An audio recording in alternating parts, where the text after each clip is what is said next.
मेरा नाम राजू है। मेरी उम्र 22 साल है और मेरी हाइट 5 फीट है। मैं एक कॉलेज स्टूडेंट हूँ। आज जो कहानी मैं आपको बताने जा रहा हूँ वो मेरी मौसी के खेत जोतने की कहानी है। अब मैं आपको मौसी के बारे में बताता हूँ। मेरी मौसी 36 साल की है। उनका एक बेटा भी है। मौसी के खेतों का साइज 34, 28, 32 का था। मैं उसके पूरे खेत का दीवाना था। उसके शरीर में सबसे ज्यादा उत्तेजित करने वाला भाग उसका सीना था। हाँ दोस्तों, मौसी के मौसमी इतने मस्त थे कि उनको देखकर ही नागराज खड़ा हो जाता था। मौसी की गुफा में घुसने का सपना पूरा हुआ। इस हिंदी स्टोरी में जाने मुझे कैसे मौसी की गुफा के दर्शन हुए। आपको अपनी कहानी बताने से पहले मैं अपने बारे में बता देता हूँ। मौसी के बारे में सोचकर मैं कई बार पानी भी निकल चुका था और कई बार मैं बहाने से मौसी के तरबूज को भी टच कर चुका था। पहले तो मैं अक्सर अपनी मौसी के यहाँ जाता रहता था, लेकिन फिर जैसे जैसे मैं कॉलेज की पढ़ाई में व्यस्त होने लगा तो मेरा वहाँ जाना कम होने लगा। अभी मैं दिसंबर 2019 में मौसी के यहाँ पर गया था। उस वक्त मेरे एग्जाम खत्म हुए थे और मुझे एक प्रोजेक्ट के लिए एक फैक्ट्री में जाना था। संयोग से वह फैक्ट्री मौसी के घर के बहुत पास थी। मैंने मौसी को पहले ही बोल दिया था कि मैं उनके घर रुकने के लिए। मौसी ने भी हाँ कर दी थी। उसी वक्त मेरे मन में मौसी के खेत जोतने का विचार चल रहा था। उस दिन मैं सुबह को 10 बजे मौसी के यहाँ पहुँच गया।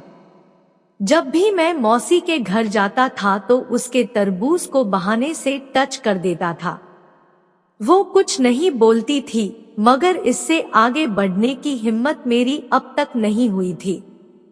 उस वक्त तक मौसा अपने काम पर जा चुके थे। मेरी मौसी का लड़का अपने स्कूल की तरफ से नेशनल पार्क को देखने गया हुआ था। मेरे जाने पर मौसी मुझे देखकर खुश हुई और उसने मेरा अच्छे से स्वागत किया। मैंने अपने घर के बारे में बताया और मौसी के घर के बारे में पूछा।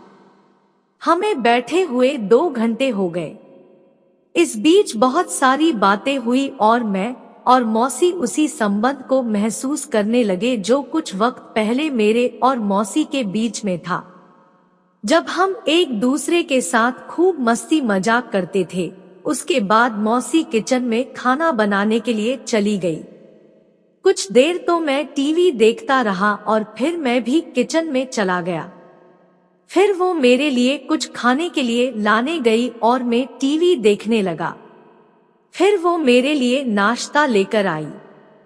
खाना पीना होने के बाद मौसी और मैंने घर के बारे में बातें की। फिर मैंने सोचा कि कहीं मौसी गुस्सा ना हो जाए, इसलिए मैंने ज्यादा कुछ नहीं किया। मगर मेरा नागराज पूरा तंग गया था। मेरी बैंक में साफ देखा जा सकता था कि मेरा नाक कैसे तना हुआ है। मौसी ने भी मेरे नाक को देख लिया था, लेकिन उसने इस पर कोई टिप्पणी नहीं की। वो चुपचाप सब्जी बनाने में लगी रही। फिर मैं दोबारा से हॉल में चला गया। थोड़ी देर के बाद मौसी रोटियां बनाने लगी। फिर उसने खाना परोसने की तैयारी शुरू कर दी। उसने टेबल पर सब्जी लाकर रख दी। फिर वो जब दोबारा गिलास में कुछ लाने लगी तो एकदम उसका पैर किचन के दरवाजे की चौखट में ठोकर से टकरा गया और वो नाम से नीचे जा गिरी। गिलास की सारी लस्सी फर्श पर फैल गई और मैं मौसी को उठाने दौड़ा। मैंने सहारा देकर उसे उठाया और फिर उसको धीरे धीरे उसके रूम में ले गया। मैंने वहां जाकर उसे लिटाया और उससे चोट के बारे में पूछा। गिरने से मौसी की कमर में झटका आ गया था। वो बोली, बहुत दर्द हो रहा है राजू, मेरी कमर का पहले ही इलाज चल रहा था और आज ही झटका और लग गया। ऊपर से मैं बोला, मैं डॉक्टर के पास ले चलूं ना आपको? मौसी वो बोली, नहीं डॉक्टर के पास तो तेरे मौसा ले जाएंगे। मैं यहाँ वहाँ घूमते हुए मौसी के तरबूज को छेड़ने लगा। एक दो बार मैंने हाथ मारा तो मौसी मुस्कुराने लगी। अब मेरी थोड़ी हिम्मत बढ़ी तो मैं मौसी के पीछे जाकर ही खड़ा हो गया। मैंने मौसी के तरबूज पर नागराज को टच करवा दिया। वो बोली, तू ज्यादा होशियार मत बन, मैं सब जानती हूँ। मैंने कहा, मजाक ही तो कर रहा हूँ मौसी। वो बोली, ऐसे मजाक बीवी के साथ अच्छे लगते हैं, मौसी के साथ नहीं। अभी तो अलमारी से बाहर निकाल कर ले, या वह बहुत असरदार है। फिलहाल के लिए मेरा दर्द कम हो जाएगा। मौसी के कहने पर मैं अलमारी से बम निकाल कर ले आया। मौसी ने अपनी सारी कमर से हटा दी। मैं बम लगाने लगा तो उनके पेटीकोट के पास से सारी बीच में आने लगी, क्योंकि दर्द उनके तरबूज के बिल्कुल पास रीढ़ की हड्डी में था। वो हाथ लगाकर बताने लगी तो मैंने कहा, वहां तक मेरा हाथ नहीं पहुंच रहा है। वो बोली, रोक, मैं पेटीकोट को थोड़ा ढीला कर लेती हूँ।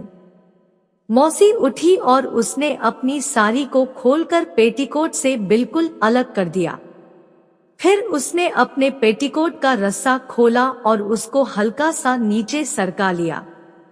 पेटीकोट उतना नीचे तो नहीं था कि मौसी के तरबूज ही दिखने लगे, लेकिन जहां से मौसी के तरबूज की दरार शुरू होती थी वहां तक का भाग जरूर दिख रहा था।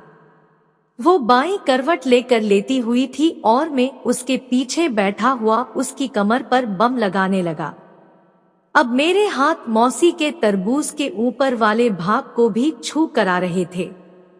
धीरे धीरे मेरे मन में फिर से मौसी के लिए अरमान जागने लगे, जो कुछ देर पहले मौसी के गिर जाने के कारण शांत हो गए थे। मैं अब मालिश करने की बजाय मौसी के तरबूज को सहलाने पर ध्यान देने लगा। ऐसे ही मालिश करते हुए मौसी के तरबूजों को हल्का हल्का दबाने लगा। उसे शायद अभी दर्द हो रहा था, इसलिए वो ध्यान नहीं दे रही थी। ऐसे करते करते मेरा हाथ अब मौसी की दरार तक पहुंचने लगा। मुझे पता लगा कि मौसी ने नीचे से पैंटी भी नहीं पहनी थी। मैं धीरे धीरे अब मौसी के पूरे तरबूज पर हाथ फिराने लगा।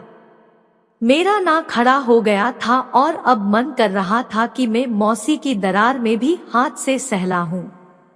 उसके तरबूज के बीच वाले हिस्से को सहलाने का मन कर रहा था, लेकिन अभी मैं पूरा आश्वस्त नहीं था कि मौसी मुझे वहां छूने पर कुछ कहेंगे या नहीं।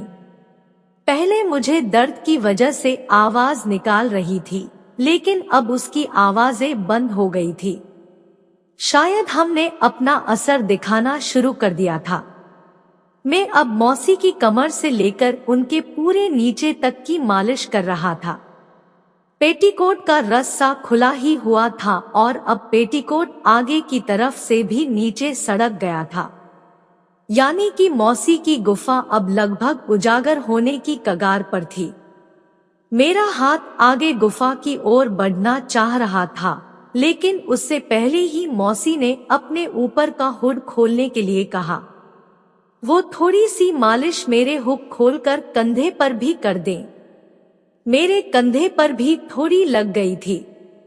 शायद मौसी गर्म हो रही थी। मैंने वैसा ही किया, उनका हुक खोल दिया और पाया कि नीचे से मौसी ने अपनी मौसी के ऊपर कुछ भी नहीं पहना था।